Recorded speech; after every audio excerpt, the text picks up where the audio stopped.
105,8 Radio Sip FM, inspirasi keluarga Anda.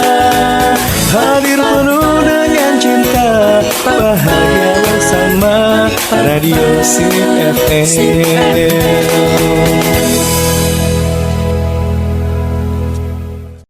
Nah, keluarga Sip, selamat pagi ya dimanapun Anda berada. Semoga selalu dalam keadaan sehat walafiat dan juga tetap semangat untuk menjalani hari Senin ini. Semoga sehari yang kita lakukan atau kegiatan-kegiatan yang kita lakukan selalu mendapatkan berkah dari Allah Subhanahu wa Ta'ala. Amin ya Rabbal Alamin. Nah, keluarga Sip, di hari Senin di tanggal 3 Juni 2024 ini, Beranda Perempuan kembali hadir bersama sahabat siar Anda Vika Laila, dan kali ini kita sudah bersama dengan narasumber kita, Ibu Juwita MPD yang merupakan Ketua Salimah Kota Padang. Assalamualaikum Ibu. Waalaikumsalam warahmatullahi wabarakatuh. Iya, lancar ya Bu ya jalannya hari ini ya Bu ya? Alhamdulillah. Alhamdulillah. Nah, hari ini kebetulan Ibu Juwitanya punya lowong nih ya untuk hadir di studio kita hari ini. Terima kasih untuk kedatangannya nih Bu. Sama-sama. Nah, keluarga Sip, tentunya ke program kita hari ini adalah program Beranda Perempuan ini adalah kerjasama antara Radio Sip FM dan juga Salimah Kota Padang, di mana yang punya moto nih, peduli perempuan, anak dan juga keluarga. Dan kali ini kita bersama Bu Juwita, kita bakal bahas mengenai personal heritage ya, atau warisan pribadi atau warisan yang kita miliki gitu ya. Nah, bisa dijelaskan nih Bu, kenapa sih kita harus bahas topik ini nih Bu? Oke. Bismillahirrahmanirrahim. Assalamualaikum warahmatullahi wabarakatuh. Waalaikumsalam warahmatullahi wabarakatuh. Alhamdulillah, terima kasih Kak Vika ya, Dek Vika. Senang bertemu kembali dengan keluarga Sip dan juga semua kita di sini. Salimah hadir kembali seperti biasa, dan sekarang kita akan bahas tentang personal heritage. Sebenarnya kenapa muncul topik ini, karena kita melihat ada sebuah kemirisan lah, kemirisan yang kita sama-sama lihat dan sama-sama saksikan akhir-akhir ini. Dan itu tidak terjadi di luar sana, tapi terjadi di kota kita, Padang, Sumatera Barat, di mana kita melihat banyak sekali fenomena-fenomena sosial ya, yang jauh dari sikap atau perbuatan-perbuatan yang menunjukkan ciri keminangan dengan ABS-SBK. Gitu ya, ada bersandi syarat bersandi kitabullah. Iya, betul, adat bersandi syarat bersandi kitabullah. Yang kita tahu, Sumatera Barat umumnya ini memiliki ciri khas yang seperti itu dan tidak dimiliki oleh daerah lain gitu. Kalau kita lihat belakangan ini terjadi banyak hal yang membuat kita bahkan mungkin ada yang mengatakan karena begini ini makanya Sumatera Barat dicoba dengan berbagai bencana gitu ya. Ditimpa dengan berbagai musibah gitu ya. Dan penyakit ini tidak hanya menimpa apakah remaja, bahkan sampai ke orang tua. Tidak hanya di tempat-tempat yang biasanya di sana memang ada kemaksiatan, tapi juga di tempat-tempat yang ada di rumah Allah. Sebenarnya bersih aja gitu ya. Iya, di rumah ibadah gitu. Di rumah ibadah orang melakukan hal-hal yang membuat Allah murka gitu. Jadi ada apa sebenarnya sehingganya seolah-olah kita ini, masyarakat ini haus akan kebaikan-kebaikan yang sulit mereka temukan. Apakah itu di rumah tangga, dari figur-figur yang dekat dengan mereka, ataupun mungkin di masyarakat, ataupun mungkin di dunia pendidikan. Jadi mungkin ada hal yang terlupakan gitu ya. Terlupakan oleh kita semua, bahwa masing-masing kita sebenarnya punya tanggung jawab untuk meninggalkan jejak-jejak yang baik itu. Kita harus punya warisan-warisan yang membuat kebaikan itu menyebar gitu. Nggak usah pun jauh-jauh, karena kita mungkin keterbatasan juga. Keterbatasan waktu, keterbatasan dana, atau keterbatasan teknologi kita.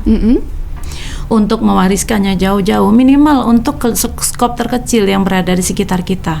Misalkan kita punya keluarga, kita perempuan ini, kita bicara perempuan, seorang ibu, punya anak, punya suami, punya ponaan dan lain-lain. Nah, di bagian ini kita sudah meninggalkan warisan yang terbaik atau belum. Oke. Jadi itu yang pertama, kenapa kita memilih tema ini. Terus yang kedua, efeknya juga dari dari kemirisan ini sebenarnya karena efek dari minimnya referensi kebaikan yang bertebar di tengah masyarakat gitu ya. Antara idealita dengan realita itu tidak nampak adanya figur-figur yang memberikan contoh real gitu. Oke, berarti sudah minim sekali figurnya gitu. Betul. Sehingganya ketika kita coba melihat ya komunitas ibu-ibu yang mereka notabene sebenarnya sebagai contoh bagi anak-anak. Banyak ibu-ibu yang justru tidak memberikan contoh bagaimana bersikap yang baik, bagaimana bersosmed yang baik, bagaimana berteman yang baik, itu tidak ditemukan. Dan bahkan kecenderungan juga ibu-ibu banyak yang meniru yang kekinian gitu ya. Anak-anaknya gitu. Iya, jadi dengan gayanya, dengan sekalian macam, jadi kebalik. Yang asli itu jadi nggak muncul lagi. Sementara kita tahu referensi yang berkembang ini adalah referensi global. Global yang memang itu sumbernya itu tidak lagi berdasarkan ABS-SBK tadi. Iya. Udah jauh dari nilai-nilai itu. Nah, ini jadi sebuah keprihatinan yang membuat kita pengen mengangkatkan tema ini. Oke. Personal heritage. Kemudian kenapa sih kita perlu juga memiliki personal heritage gitu? Ya, kenapa kita perlu untuk memberikan warisan seperti ini? Yang pertama itu kita bisa ngelihat bahwa kita ini diciptakan Allah tidak tidak apa adanya, tidak suka-suka. Habis itu terserah kita, enggak. Allah itu punya tujuan, punya cita-cita yang sangat besar bagi kita semua. Kenapa adanya kita gitu ya? Nah, ini berarti ada goal terakhir yang membuat kita itu memang harus memiliki kemampuan untuk menjadi penguasa di muka bumi ini. Penguasa untuk menebarkan segala kebaikan, untuk menyampaikan amanah-amanah Allah lewat Rasulullah kepada kita semua, dan kita sebarkan juga di masyarakat atau di kalangan makhluk semuanya. Dan ini tidak bisa ujuk-ujuk, harus berproses gitu ya, Bu ya. Dan itu tidak bisa juga terjadi dalam waktu yang singkat. Kita tahu perjuangan Islam, perjuangan kebaikan itu kan memang sudah terjadi sejak dari beberapa abad yang lama. Toh sampai sekarang masih begini.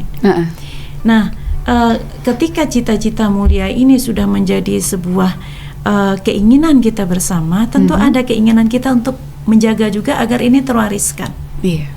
Terwariskan kepada generasi berikutnya yang tidak lagi mulai dari nol gitu loh. Jadi nggak udah punya tambal sulam kayak gitu. Ini yang dikatakan privilege itu ya, Bu ya. Betul. Memberikan ada privilege kepada keturunan selanjutnya. Yang membuat dia bangga bahwa dia meneruskan ini loh dari ibunya. Dia meneruskan ini loh dari bapaknya, dari nenek dan seterusnya, atau dari guru dan masyarakat sekitarnya. Nah, agar apa? Agar tujuan ini estafetnya jalan gitu. Ibaratnya kalau sekarang udah nyampe di angka 4 itu nggak balik ke nol lagi.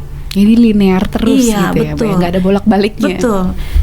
Dan berikutnya Indonesia kan juga punya, diprediksikan itu generasi emas kan 2045. Karena bonus demografi.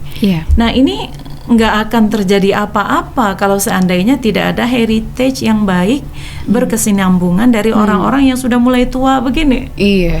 Yang angkatan-angkatan yang memang mereka ini udah harusnya mulai agak-agak ke pinggir. Gitu ya? Betul. Kalaulah mereka tidak menjadikan adanya kayak bridge ya, kayak ada jembatan ya untuk ke generasi sekarang, khawatir kita generasi sekarang tumbuh dengan gaya mereka.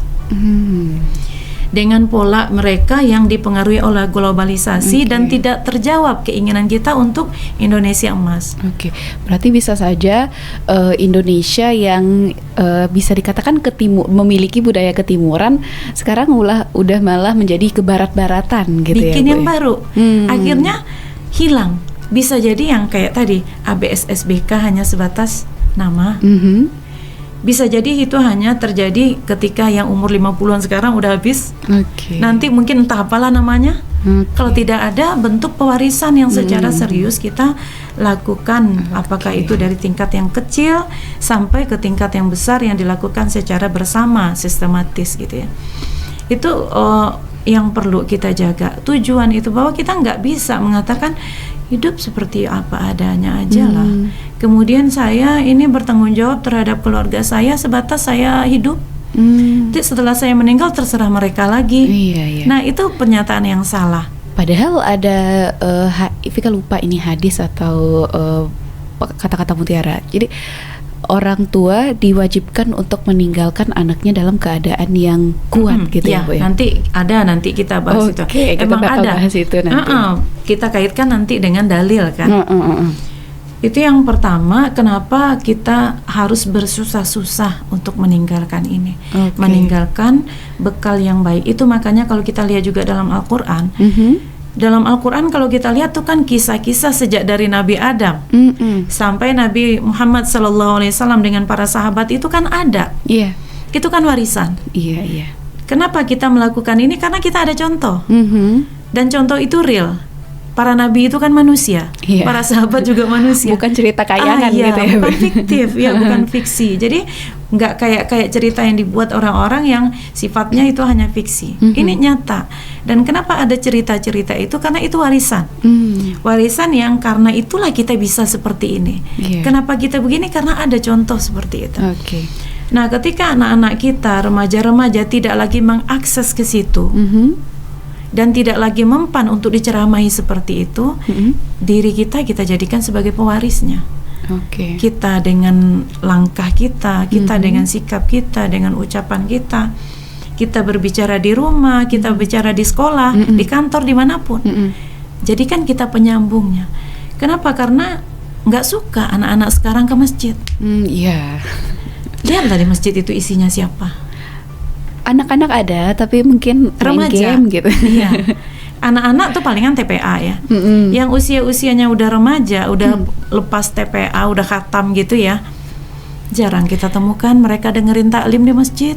Sangat jarang. Sholat berjamaah. Sementara di situ warisan itu mereka dapatkan harusnya kan di sana. Gak ada di warung orang cerita tentang Nabi kan? Gak ada di tempat nongkrong mereka, di kafe-kafe itu cerita tentang perjuangan-perjuangan kan? Tergantung kelompoknya mungkin ya, Bu ya. Secara dominan gitu ya. Dominannya tentu yang lebih banyak mengarah ke yang mana-mana gitu ya, Bu ya. Banyak hal yang mereka lakukan. Jadi ketika mereka tidak berada di lingkungan seperti itu, mereka juga tidak mencari lingkungan-lingkungan yang seperti itu, tentu kita, terutama ibu, yang menjadikan dirinya sebagai pewaris kebaikan agar anaknya, keturunan-keturunannya nanti juga mewarisi seperti itu. Nah itu jadi tujuan itu. Dan yang kedua, kenapa kita perlu mewarisi yang baik itu secara personal. Yang kedua itu tantangan global itu sangat berat. Banyak remaja-remaja dan anak-anak itu yang sebenarnya mereka bingung, mereka galau istilahnya ya. Yang mereka itu sebenarnya dengan kondisi global ini mereka tertekan sebenarnya. Tapi mereka tidak menemukan ketenangan dengan pilihan lain. Mereka tidak menemukan keyakinan dengan pilihan lain. Akhirnya mereka ikut itu. Kenapa? Karena di tengah masyarakat, di tengah kalangan teman mereka, seusia mereka itu yang berkembang. Hal yang buruk sudah menjadi hal yang benar, dan yang benar itu sudah tidak biasa lagi, sudah asing gitu. Dan mereka tidak siap untuk berada di golongan yang asing. Kenapa? Karena penguatan itu tidak mereka dapatkan. Jadi batinnya belum kuat untuk menghadapi itu. Prinsip untuk yang mereka pegang teguh itu belum mereka dapatkan. Nah, tantangan ini membuat kita sebenarnya harus belajar terus untuk mengupdate dan mengupgrade ilmu kita. Karena tampilan-tampilan yang mereka dapat di dunia global itu begitu menarik. Dan kecepatan berbeda informasi itu begitu cepat. Rasanya 2018 itu sudah sangat lama sekali gitu ya, Bu ya. Padahal nggak berapa jauh waktunya gitu. Jadi ketika kita merasakan ini sebagai sebuah tantangan, kita tentu harus mengupdate juga. Kadang-kadang kan kita sebagai orang tua suka cerita masa lalu kita. Mama dulu begini. Kalau seandainya cara kita menyampaikan dan momennya tidak tepat, itu hanya sebagai cerita, itu kan malah jadi dongkol anaknya. Itu kan masa lalu. Jadi ada hal-hal yang membuat kita emang harus belajar terus agar apa yang kita sampaikan pesannya dapat.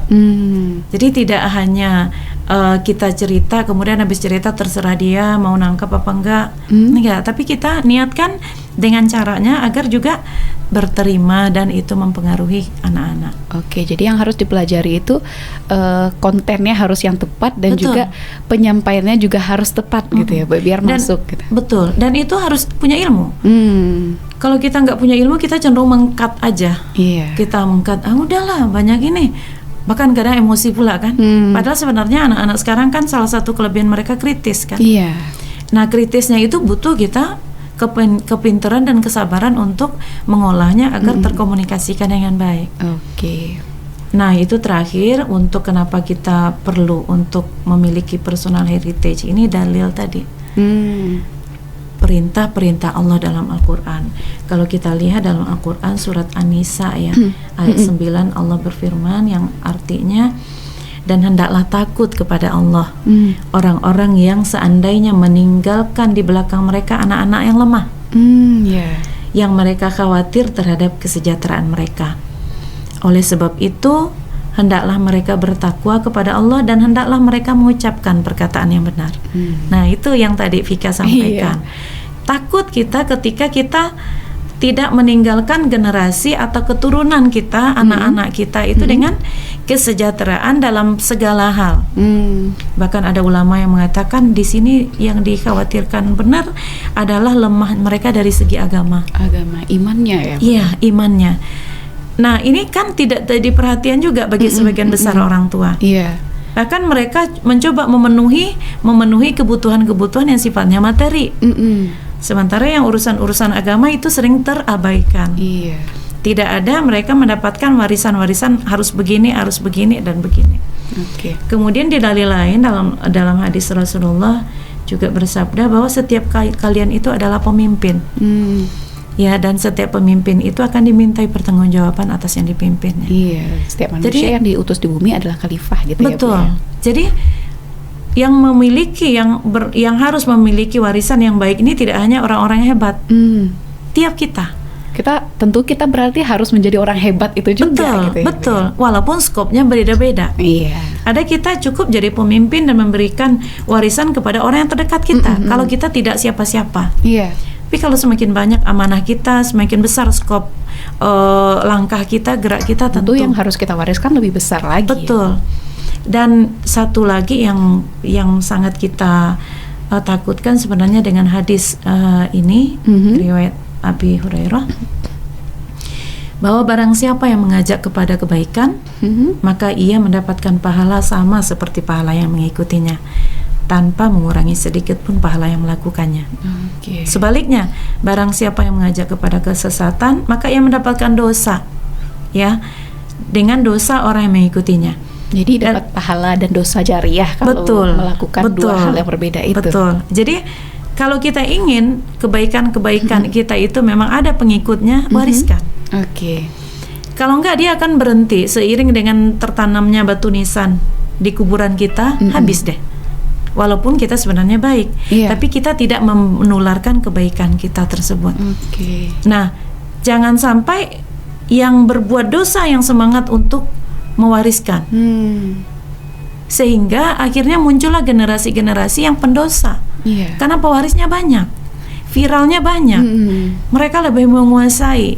Sementara orang-orang soleh lebih banyak diam, lebih banyak ibaratnya takut ria, takut begini, populer dan lain-lain. Ada kata-kata yang pernah Vika dengar nih, gini Bu, orang yang baik tapi dia memilih diam lebih jahat daripada orang yang memang melakukan kejahatan itu. Itu sesuatu. Ketika keburukan ada di depan kita, jangan diam. Ketika kita memang ada ngelihat kemaksiatan, kesesatan dan lain-lain, perintah Rasul, perintah Allah adalah untuk man ra'a minkum munkaran falyughayyirhu biyadihi. Silakan di ini dihalangi, di stop, diberhentikan dengan tangan kita, Harus kita kekuasaan berusaha kita. ya, Bu, Harus. Jangan ketika melihat kondisi seperti itu kita cukup dengan zikir saja, cukup dengan memperbaiki sholat kita aja. Nah, di situ letak tidak benarnya. Jadi yang kalau kita lihat dengan berbagai kecanggihan sekarang, justru yang viral itu justru dosa jariah gitu. Iya. Dan itu yang paling banyak followernya. Dan itu yang banyak geng-gengnya, circle-nya. Nah, itu sehingganya terjadi kemirisan-kemirisan tadi. Terjadi hal-hal yang membuat remaja kita tidak lagi dipotret sebagai remaja yang produktif, tidak lagi remaja yang baik, tidak lagi remaja yang sopan dan lain-lain. Kenapa? Karena memang yang contoh yang buruk itu yang viral, yang mereka suka dengan yang viral-viral itu. Dan yang viral-viral itu juga menjanjikan kenikmatan dunia gitu ya, Bu ya. Iya, kenikmatan dunia juga termasuk juga dengan uang yang melimpah kan, dengan ketenaran gitu. Dan mereka hanya sebatas itu mikirnya kan. Jadi itu kira-kira kenapa kita perlu menyadari bahwa personal heritage ini sangat penting, dan kita bagian dari yang memang harus melakukan itu dengan sekemampuan kita. Jadi kita harus melaksanakan, harus mengupayakan sebaik-baiknya biar kita memiliki personal heritage yang bisa kita wariskan kepada orang di sekeliling kita gitu ya, Bu ya. Biar setiap kebaikan-kebaikan yang memang diembankan kepada diri kita itu tersebar ke orang lain juga, walaupun kita udah nggak ada lagi gitu. Nah keluarga Sip, luar biasa ya pembahasan hari ini tentang personal heritage ini. Nah, yang tentunya kenapa kita harus memiliki ini, karena memang yang pertama itu agar kita mempertahankan nilai-nilai kebaikan tadi ya, Bu ya. Dan juga kita karena memang saatnya itu tantangan global kali ini di dunia kita kali ini memang sangat besar, dan juga kita memang sudah dituntut oleh Allah Subhanahu wa taala dengan dalil-dalil yang sudah ada tentunya. Nah, keluarga Sip, setelah yang satu ini kita masih bakal bahas mengenai personal heritage dengan Bu Ayi atau Ibu Juwita MPD. Jadi jangan kemana-mana, tetap di 105,8 Radio Sip FM, inspirasi keluarga Anda. 105,8 Radio Sip FM, inspirasi keluarga Anda. Hadir penuh dengan cinta, bahagia bersama Radio Sip FM.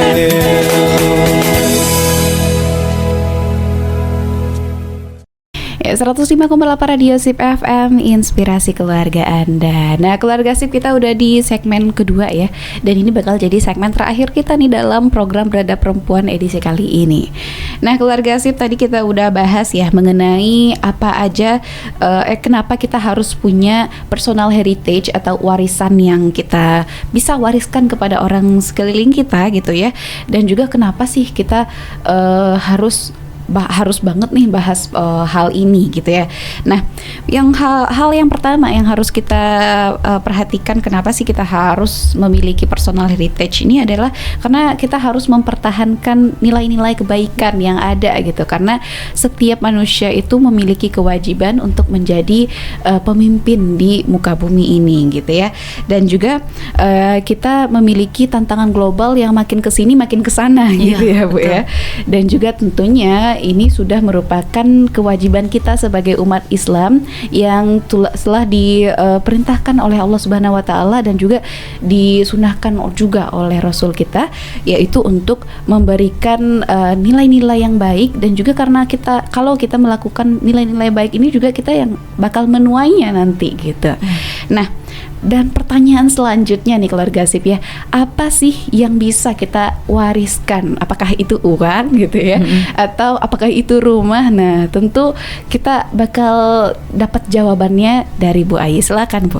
Ya, nah apa yang harus kita wariskan ini harus kita luruskan lagi pemahaman ya. Pemahaman kebanyakan kita bahwa orang tua terutama itu mereka puntang-panting ya. Puntang-panting itu bahasa Indonesia ya? Pontang-panting, iya. Pontang-panting. atau jungkir balik gitu ya. Itu siang malam mereka itu bekerja berusaha untuk mewariskan materi kepada anak-anaknya, agar anak-anaknya bisa sekolah sampai ke jenjang yang paling tinggi. Misalkan anak-anaknya bisa berbaju seperti layaknya baju orang, kemudian bergaya seperti gaya orang. Bahkan ada yang mewariskan juga harus punya rumah sebelum menikah dan lain-lain ya. Nah, ini suatu hal yang perlu kita luruskan. Kenapa? Bahwa yang segala hal yang sifatnya materi itu sebentar, dan itu tidak menjadi warisan yang akan membuat kita memiliki pahala jariah setelah kita meninggal. Kalau seandainya tidak dibarengi dengan warisan-warisan nilai-nilai.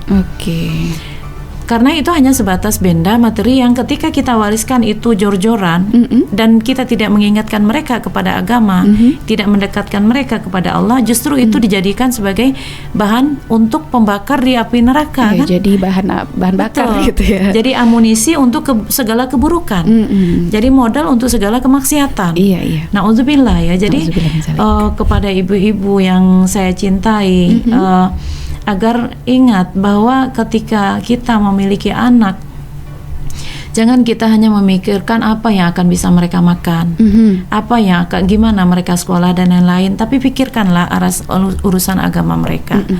Jadi hal yang pertama yang perlu kita wariskan di samping dari segi materi tadi adalah ilmu ya, ilmu agama dan pemahaman agama. Ketika kita mewariskan ilmu dan pemahaman agama ini, tentu ini adalah modal bagi kita agar anak-anak yang kita tinggalkan itu menjadi anak-anak yang secara agama mereka itu tahu dan paham kenapa harus begini gitu ya. Kenapa mereka harus sholat, kenapa harus menutup aurat bagi perempuan, kenapa mereka harus mengaji, kenapa harus ke masjid dan lain-lain. Itu harus ada ilmunya, dan adalah keliru ketika kita mengatakan itu cukup mereka pelajari hanya di musola, di TPA, atau mungkin di pesantren ya, bagi anak yang di pesantren. Sementara orang di rumah, orang tua di rumah hanya mengatakan, kan udah disekolahin, kau udah diajarin sekolah. Iya, kan udah ada guru ngaji. Mau cari uang banyak-banyak buat kamu sekolah. Iya. Padahal sebenarnya ketika kita berada di rumah, kita bersama mereka di rumah, apa yang mereka dapatkan di sekolah, di pesantren, di musola itu kita juga sambungkan di rumah. Sempurnakan gitu. Lagi. Iya. Gitu. Ilmu itu kita ingatkan lagi. Kenapa? Karena tidak selalu anak-anak itu akan memahami dengan baik ketika di sekolah. Bisa jadi dengan orang tua, dengan pola komunikasi yang menyayangi, sambil dielus, sambil mungkin sambil cerita apa, itu tuh akan lebih masuk lagi.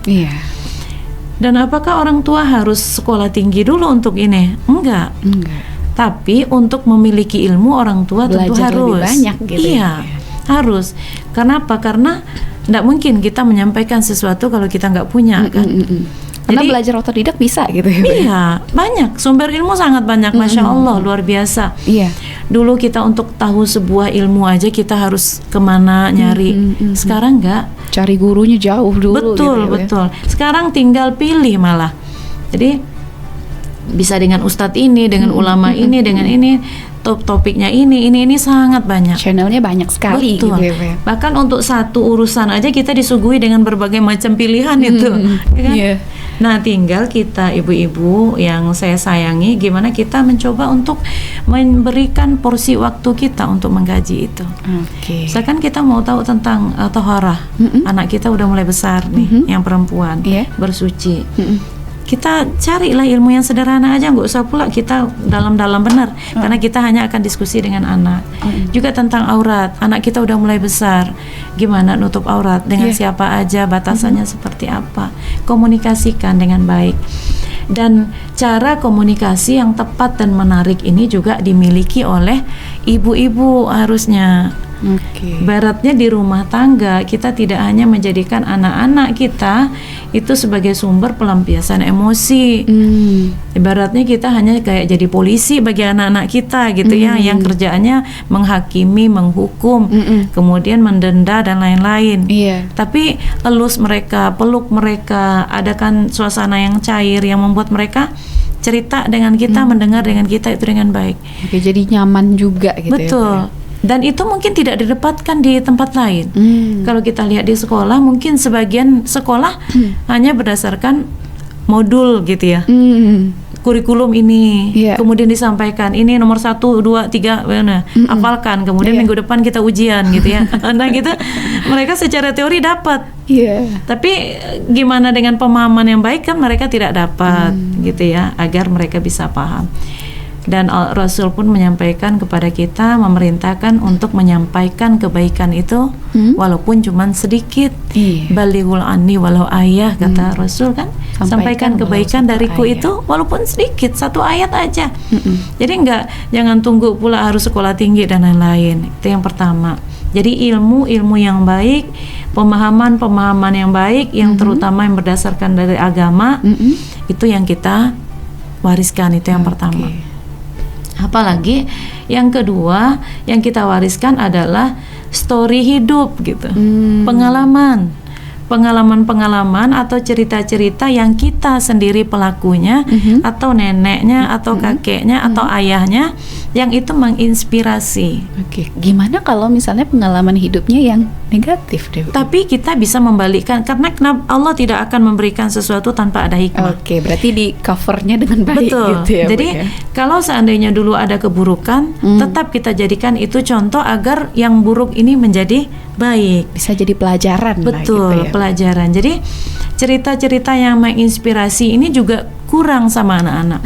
Seperti tadi kan Ibu sampaikan, mereka nggak ada dengar cerita-cerita di masjid, kisah-kisah Nabi, palingan yang laki-laki itu palingan sholat Jumat, palingan dengar khutbah. Itu pun khutbah itu entah didengar tanda mana tahu lagi ngasih ngobrol sama temannya. Atau mereka ngantuk, atau mereka main game, atau telat datangnya pas sudah mau sholat aja gitu. Betul, bahkan ada yang udah takbir imam, mereka baru di masjid, padahal sholat Jumat loh. Jadi siapa yang akan cerita pengalaman-pengalaman itu tuh kita. Kalau anak kita masih kecil, beliin buku-buku kisah, kisah para sahabat. Berarti orang tua jangan sampai merasa sayang gitu ya Bu ya, beli buku untuk anak. Itu heritage gitu. Itu hal yang kita wariskan, yang mereka ingat itu ke depan, bahwa mereka punya, dulu ini pernah terjadi loh. Dulu ini real loh. Jadi kita nggak cerita-cerita yang susah logika kita menalarnya, dan mereka pun nggak menjadi merasa asing dengan kisah-kisah itu nanti di masa datang gitu ya Bu. Jadi ke cerita-cerita apakah sulitnya kita, susahnya kita, termasuk dulu mungkin buruknya, baiknya, dan semuanya jadi pelajaran, itu kita ceritakan. Nah, momen cerita ini kapan? Tentu momen cerita ini di saat memang kondisi kita dengan anak-anak kita, dengan keluarga atau yang lainnya itu dalam kondisi yang kondusif. Jangan pas lagi marah-marahnya. Lagi marah-marah cerita, misalkan ibu dulu semasa kalian ini nenek sambil marah. Palingan mereka tutup kuping. Nggak masuk ya Bu. Nggak masuk. Jadi kalau psikolog mengatakan momen yang paling bagus cerita ke anak itu saat mereka kondisi-kondisinya menjelang tidur. Jadi mereka lagi rileks gitu ya. Atau di saat mereka lagi nggak ada beban, perut mereka udah diisi. Atau mungkin dalam perjalanan, ajak mereka pergi jalan. Kan asik tuh lagi di perjalanan itu. Cerita di sana, atau ajak mereka makan bareng atau apa. Ceritain, dan cerita itu tidak sifatnya menghakimi gitu. Tidak, justru kita cerita itu anak kadang mikir, ini maksudnya gua nih diiniin. Jadi anak-anak sekarang kan begitu, dia nggak mau pula gitu. Dia di blaming kayak gitu ya. Jadi itu yang kedua, pengalaman hidup. Dan kita juga lihat di dalam Al-Quran kan, kan cerita-cerita itu banyak. Isinya kebanyakan cerita. Bahkan enak. Ya. Kenapa orang-orang non-Muslim itu, orang-orang Barat itu yang akhirnya masuk Islam itu, karena mereka buka Al-Quran itu, mereka begitu ngerasakan hidup Al-Quran itu. Padahal ini udah 1400 tahun yang lalu. Betul, gitu ya, mereka ngerasa bahwa Al-Quran itu bicara dengan mereka, ditujukan ke mereka, padahal mereka belum Islam loh. Karena itu mereka mendapatkan bahwa inilah sebenarnya yang mereka cari. Akhirnya mereka masuk Islam. Nah, kita cerita-cerita itu yang anak-anak kadang nggak tahu. Mungkin porsinya beda. Kalau dulu kita masa-masa ibu ya, masih banyak juga ibu mendapatkan cerita itu kisah-kisah Nabi. Sekarang anak-anak banyak yang nggak tahu kisah para sahabat, kisah para nabi. Kenapa? Karena mereka ketimbang dengar itu, mereka lebih main game. Mereka lebih browsing TikTok. Nah, mungkin cara penyampaian orang tua ataupun sumbernya itu kurang pas juga gitu ya, Bu ya. Apalagi anak-anak di usia-usia yang mereka tuh butuh dengar cerita. Mau tidur, anak-anak tuh usia-usia SD, TK itu suka mereka. Dan itu lama ingat sama mereka tuh. Pasti membekas ya, Bu ya. Iya, masih membekas. Itu yang kedua, pengalaman-pengalaman hidup. Apalagi yang perlu kita wariskan? Kita perlu mewariskan juga perjuangan-perjuangan dan tokoh-tokoh. Ya. Tokoh-tokoh yang telah memberikan kejayaan, apakah itu di keluarga kita yang sederhana ya, atau di masyarakat, atau di negara, atau di Islam, atau di mana. Nah, kenapa? Karena generasi muda kita butuh figur-figur yang menginspirasi mereka. Kenapa mereka mengidolakan seseorang? Karena mereka memang mencari itu. Ada value dari orang itu yang bikin betul, dia yang tuh mereka ingin mereka seperti itu. Gitu ya. Nah, kalau ini tidak kita imbangi dengan cerita-cerita yang bernilai baik, mereka akan menemukan figur itu di tokoh-tokoh yang sebenarnya itu tidak memberikan kebaikan untuk mereka. Kenapa kamu mengidolakan itu? Ya karena ini, padahal sebenarnya kalau kita runut ke depannya ketika ini yang mereka lakukan, taruhlah mereka di dunia mereka itu tenar, dapat uang banyak, tapi nothing yang mereka dapatkan untuk urusan hampa gitu akhirat. ya, Bu ya. Nah, banyak kalau kita temukan, misalkan kalau dulu kita tanya ke anak-anak ya, masa-masa kita dulu masih ada anak-anak jawab, misalkan siapa tokoh idolamu? Masih jawabnya Rasulullah. Walaupun sebenarnya esensi tretat-tretatnya mereka nggak paham kenapa. Tapi sekarang, gitu iya masih. Kalau sekarang nggak, kita tanya, yang keluar itu pemain bola, mungkin youtuber, artis, selebgram, dan lain-lain. Dan mereka secara vulgar udah menyatakan begitu. Tidak lagi Abu Bakar Siddiq, Umar dan lain-lain. Bahkan ketika kita sebutkan nama-nama para sahabat, mereka asing. Siapa tuh? Lupa mungkin gitu ya. Jadi kenapa? Karena memang tidak ada. Tokoh-tokoh itu tidak hadir di tengah mereka. Bahkan anak-anak sekarang itu yang jadi tokoh-tokoh mereka kayak Ultraman, kayak itu apa? Kalau dulu kayak tokoh Superman, game gitu. Tokoh game gitu. Tas siapa-siapa, itu kan. Nah, ini perlu kita ceritakan. Kemudian gimana? Apakah hanya dengan cerita-cerita secara lisan? Bisa juga kita lakukan dengan bentuk tulisan. Kita status IG WA atau Facebook apa. Atau kalau ada kita ketemu video, mungkin itu Reels atau di YouTube gitu ya, bisa kita share lagi gitu ya, ya. Iya, kita share terutama kepada anak-anak kita. Jadi biasanya kan ada grup-grup itu. Grup keluarga saya. Iya, tapi anak-anak itu perlu kita cek juga apakah mereka buka apa enggak gitu loh. Kita komunikasikan juga, kita pancing feedbacknya. Coba ini, lihat ini kayaknya ini, minta tanggapan mereka. Kalau enggak mereka enggak juga akan tertarik kan, karena tahu mereka ini kalau mama ini pasti begini-begini kan. Jadi anak-anak sekarang ini kadang kecerdasannya kan memang udah melewati apa yang kita inginkan, tapi dengan cara yang seperti itu. Nah, bagi kita-kita yang bisa menulis juga, kenapa tidak isi-isi tulisan dengan menarik sehingganya itu yang viral, banyak followernya, subscribernya dan lain-lain. Dan ini menginspirasi untuk yang lain juga agar mereka melakukan itu. Kalau pengen gila-gila viral nggak masalah ya, Bu ya, asal yang diviralkan itu hal kebaikan. Iya, gitu ya. dan itu bentuk kompetisi kita. Jangan kita yang mampu IT, kita bisa berkreasi, kita diam. Tapi kita kayak remaja-remaja, pemuda-pemuda atau ibu-ibu, mungkin ibu-ibu yang masih muda ya, yang memang mampu mengkreasikan dengan menarik. Gak usah panjang-panjang, temanya tema tertentu, dan itu menjadi sesuatu yang rutin. Itu sudah heritage yang sangat bagus itu.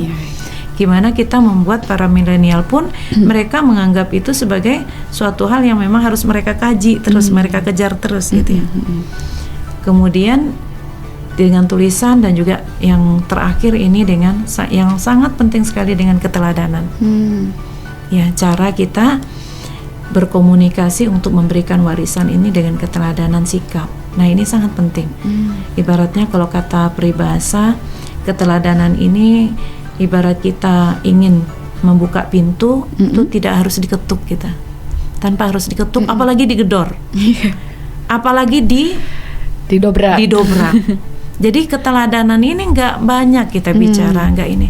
Tapi ngelihat gimana kita, betul, gimana kita bersikap kepada yang kecil, kepada anak, kepada tetangga, tukang sayur mungkin ya, ke pasar dengan tukang lauk gitu. Itu positif sekali gitu ya. Betul. Berbanding terbalik dengan ketika kita berbicara. Betul. Kadang anak-anak itu bisa membalikkan pertanyaan, emang udah seperti itu. Gitu. Keteladanan itu sangat penting, dan keteladanan ini juga yang banyak hilang sekarang. Kita ngelihat gimana orang tua berbicara, gimana dia melalaikan sholat, gimana dia nggak ke masjid dan lain-lain, banyak. Bahkan bapak-bapak sendiri banyak yang mereka sendiri tidak mampu untuk menjadikan diri mereka untuk diteladani. Nah, ketika ini kondisinya, tentu kita yang tahu, kita yang punya ilmu, kita yang mungkin akses ke lingkungan-lingkungan seperti itu, kita yang harus memberikan heritage itu ke mereka. Kita yang bergerak ya. Betul. Jangan semuanya dalam artian semuanya menunggu, tunggulah itu dulu, tunggulah ini, enggak. Semampu kita jadikan diri kita sebagai penggagasnya. Dan tentu kita juga harus optimis kita bisa gitu ya. Betul. Karena kadang orang yang menunggu seseorang untuk melakukan sebuah perubahan itu karena dia merasa dia nggak bakal bisa. Dia pasti ada orang yang bakal bisa untuk ini gitu. Jadi keteladanan ini bukan dibuat-buat. Jadi kan kebaikan tuh punya kita. Otomatis setiap yang keluar itu kan yang baik. Tangan baik, mata yang baik itu berjalan aja kita itu udah teladan. Seperti apa Rasulullah SAW, para sahabat ketemu Rasul aja belum cerita, belum curhat, udah hilang masalahnya. Betul, karena Rasul menjadikan kebaikan itu dalam diri beliau itu setiap saat. Jadi belum ngomong aja udah terbayang baiknya gitu. Jadi keteladanan ini hal yang harus kita upayakan agar keteladanan ini memang setiap saat ada pada diri kita gitu ya, tidak hanya saat-saat tertentu. Saat tidur pun mungkin orang menteladani tidurnya kita gitu loh. Masya Allah, luar biasa. Mungkin itu yang bisa kita sampaikan di segmen ini. Oke, berarti memang kita harus memiliki cara-cara yang tepat juga, seperti tadi kita pemilihan waktunya yang tepat gitu ya Bu ya, atau caranya mungkin bisa kita dengan berbicara atau melalui tulisan kita gitu. Dan juga bisa kita melakukan dengan keteladanan. Ini hal yang paling simple yang cuman kita praktekkan saja tanpa kita harus ngobrol, berusaha keras untuk bisa mengetuk atau membuka pintu hati orang lain gitu. Hanya dengan memberikan contoh kepada orang itu. Nah, gitu. Tapi simple tapi berat. Kenapa? Karena dia harus menjadi pakaian kita. Iya, karena istiqomah kadang berat ya Bu ya. Jangan nanti membalik lagi. Nah, kemarin begini, sekarang begini, bolak-balik terus. Nggak jadi teladan jadinya kan. Oke. Nah, itu dia nih keluarga Sip ya. Apa aja sih yang harus kita jadikan sebagai warisan apabila mungkin kita sudah tidak ada di dunia ini, atau mungkin selama kita hidup juga bisa diwariskan gitu ya. Yang pertama itu adalah kebaikan, juga pengalaman hidup, dan juga kita bisa menceritakan tokoh-tokoh atau kita menceritakan tokoh-tokoh Islam atau orang-orang yang baik yang kita kenal gitu ya Bu ya. Dan tentu juga banyak sekali caranya sudah disebutkan tadi sama Ibu ya, bahwa kita bisa menyampaikannya itu dengan waktu yang tepat, dengan cara yang tepat, dan juga dengan contoh yang baik juga tentunya. Nah, keluarga Sip, nggak terasa nih ya, udah hampir 1 jam kebersamaan kita dalam program Beranda Perempuan edisi kali ini, yaitu Senin 3 Juni 2024. Nah, saatnya nih kita minta untuk closing statementnya dari Bu Ai. Silakan Bu. Kita lihat ada sebuah hadis Rasulullah SAW yang sebenarnya hadis ini membuat kita ngeri ya. Yang bunyinya begini: ada orang ada seseorang yang melakukan amal-amal ahli surga, padahal dia sebenarnya adalah penghuni neraka. Dan ada orang yang melakukan amal-amal ahli neraka, padahal dia sebenarnya ahli surga. Dan amal itu dilihat Allah tergantung pada akhirnya atau penutupnya. Jadi bisa jadi ya, kita yang ngerasa kita telah melakukan amal-amal kebaikan, tapi terlalu banyak mungkin kekurangan-kekurangan yang tersembunyi yang Allah mencatat. Allah Maha tahu, orang lain tidak tahu, dan kita bisa menutupinya. Bisa jadi kita tidak lagi tidak catat Allah sebagai penghuni surga. Nah, ketika kondisi seperti ini, kita tidak bisa berbuat apa-apa ketika di mahkamah Allah nanti seperti itu. Nah, warisan ini kita harapkan pembantu kita. Ketika datang nanti mungkin anak-anak kita, tetangga kita, anak didik kita, siapa yang dulu tuh pernah kita ajak mereka untuk kebaikan. Kita wariskan kebaikan ke mereka lewat lisan kita atau tulisan kita atau ceramah kita atau apa. Dan mereka mengamalkan dengan ikhlas. Mereka meninggalkan keburukan. Dan akhirnya mereka masuk surga. Dan mereka diperkenankan Allah untuk bersaksi menolong kita. Jadi bagi kita ibu-ibu sekalian, pemirsa, kebaikan kita ini nggak tahu kita terselubung apa gitu kan. Termasuk ceramah, termasuk ibu yang banyak ngomong seperti ini, Allah yang maha menilai kan. Dan kita berharap apa yang kita sampaikan ini menjadi modal juga bagi kita untuk menolong nanti, menjadi warisan amal jariah yang membuat kita terus ditetesi oleh embun-embun dan kebaikan-kebaikan, kesejukan-kesejukan di saat kita berada di alam yang tidak ada yang bisa menolong kita. Mungkin itu. Wah, sangat menyentuh sekali ya Bu ya. Nah, ya gitu nih keluarga SIP ya. Semoga kebaikan-kebaikan yang kita tularkan ini bisa menjadi sedikit penambah beban timbangan kebaikan kita nanti di akhirat sana ya Bu ya. Dan juga semoga orang-orang yang selama ini kita ajak untuk menuju kepada kebaikan bisa membantu kita dan juga bersaksi untuk kita agar kita bisa ditarik dari, mungkin kita akan ditempatkan ke neraka jadi balik ke surga. Amin ya rabbal alamin. Dan keluarga SIP, semoga kita semua memiliki warisan-warisan yang baik, yang terbaik yang bisa kita berikan kepada orang-orang di sekeliling kita. Tidak hanya harta yang berlimpah, tetapi juga kebaikan yang sangat baik. Dan semoga pembahasan kita hari ini bisa menginspirasi Anda semua ya. Dan untuk Anda yang ketinggalan nih informasi dari awal hingga akhir ini, Anda bisa nanti cek di YouTube kita di SIP Media. Dan jangan lupa untuk selalu dengerin Berada Perempuan di jam 10 hingga jam 11 waktu SIP hari Senin ya. Setiap minggunya kita akan hadir untuk Anda, karena Beranda Perempuan ini merupakan kerjasama antara Radio SIP FM dan juga Salimah Kota Padang, peduli perempuan, anak, dan keluarga. Dan keluarga SIP, kami mohon pamit, dan subhanakallahumma wa bihamdika asyhadu an la ilaha illa anta astaghfiruka wa atubu ilaik. Wassalamualaikum warahmatullahi wabarakatuh. Waalaikumsalam. 105,8 Radio SIP FM, inspirasi keluarga Anda. Hadir penuh dengan cinta, bahagia bersama Radio SIP FM.